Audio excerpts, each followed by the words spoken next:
it's useful to have a couple of tools or a couple of ways of differentiating between different distributions. The reason I say that, if we look at these two distributions of data,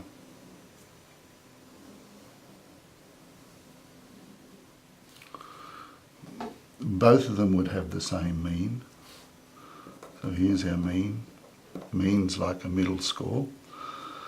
But you can see that the data is distributed quite significantly differently. Here we've got a lot of scores that are centred around the mean and very few that go out.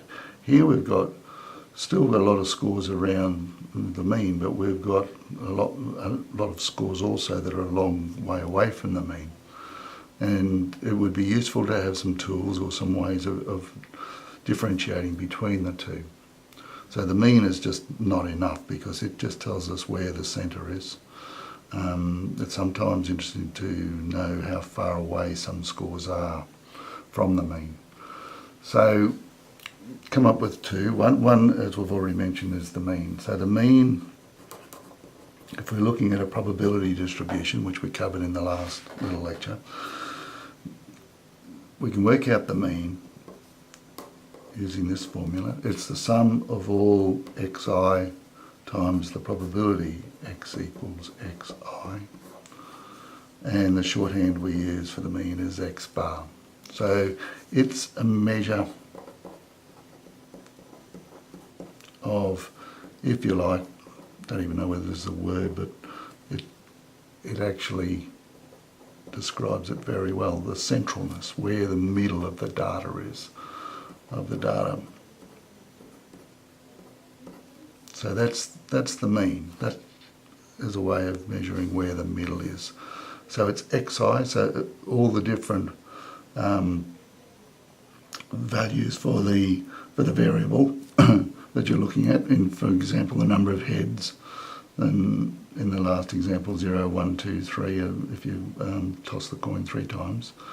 And probability x equals xi are all the different probabilities of each of those occurring. So you'd have 0 times the probability x equals 0, and so on, and add them all up at the end. That's what the summation sign's for. The other measure we've got is the variance. And the variance is, if you like, is a measure of spread.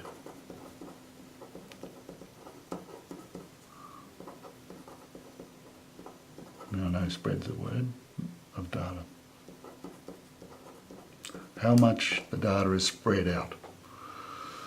To calculate that, it's another summation. We've got to take the mean away from xi, and then we're going to square that, and then we're going to multiply by the probability x equals xi. So you're going to find the mean, so you've got to work out the top one first, take it away from each of the individual values of xi, and then multiply by the probability, and then add them up, and that will be the variance. Okay. Sometimes we use the variance, sometimes we use the standard deviation.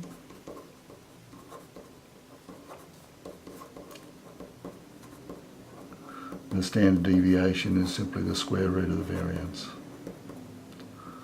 So to do that, you would add all these up, get the variance, and then find the square root of that to find the standard deviation.